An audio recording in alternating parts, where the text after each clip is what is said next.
Halo semuanya, perkenalkan saya Maria Melati Kevi dari Program Studi Pendidikan Sejarah dengan NIM 2513140015. Pada kesempatan ini, saya akan mempresentasikan hasil analisis saya terkait kesalahan kata dalam sebuah teks ilmiah yang berjudul Sejarah Evolusi Agama Hindu di Bali. Analisis ini mencakup kata tidak baku, penulisan kata yang tidak sesuai dengan kaidah ejaan bahasa Indonesia atau EBI, serta bentuk kata yang digunakan secara tidak tepat.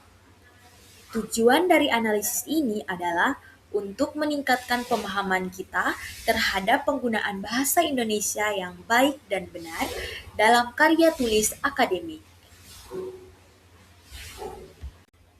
Sebelum kita masuk kepada pembahasan, kita akan mengetahui apa itu analisis kata.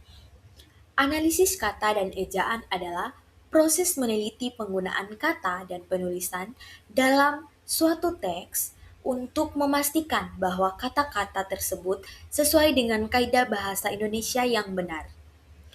Analisis kata memeriksa apakah kata yang digunakan baku atau tidak, sedangkan analisis ejaan memeriksa kesalahan penulisan seperti kapitalisasi, tanda baca, pemisahan kata, atau penggunaan huruf miring.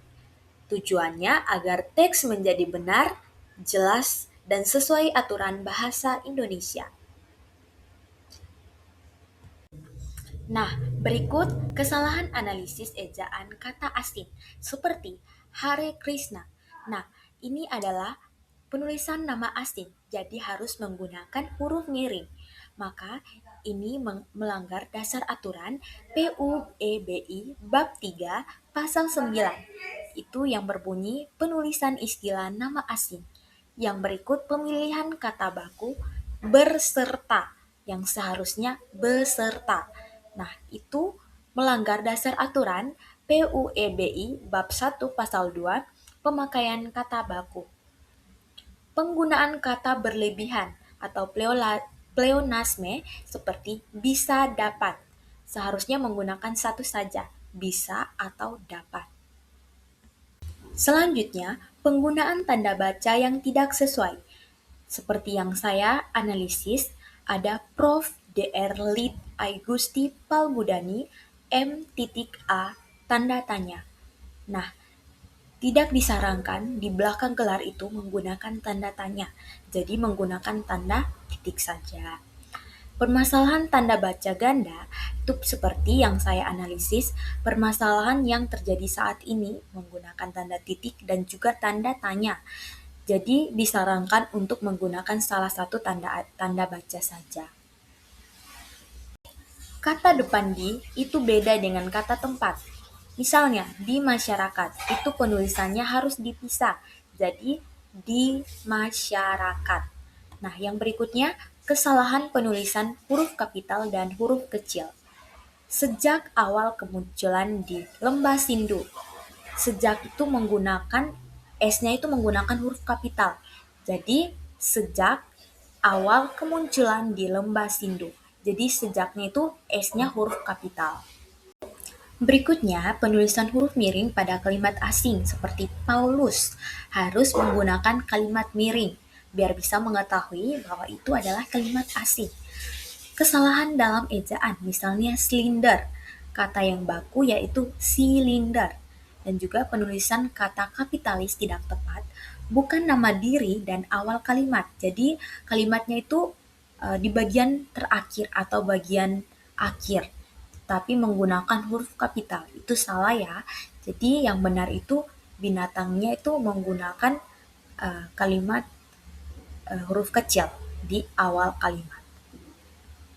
Dalam menganalisis, saya juga menemukan kata salah ketik atau tidak baku seperti mengindapan dupa yang seharusnya menyalakan dupa.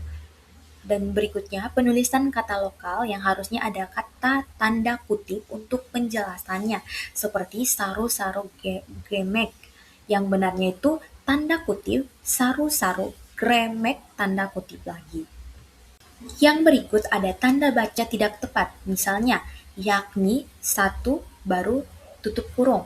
yang baku yakni tanda titik dua dalam kurung satu tutup kurung titik titik titik titik. Dan yang kedua, kesalahan ejaan Brahma yang bakunya adalah Brahmana. Dan juga ada kata gabung salah. Hal tersebut. Hal tersebut itu digabungkan. Seharusnya dipisah. Hal tersebut. Demikian presentasi yang dapat saya sampaikan mengenai analisis kesalahan kata dalam teks yang telah saya pilih.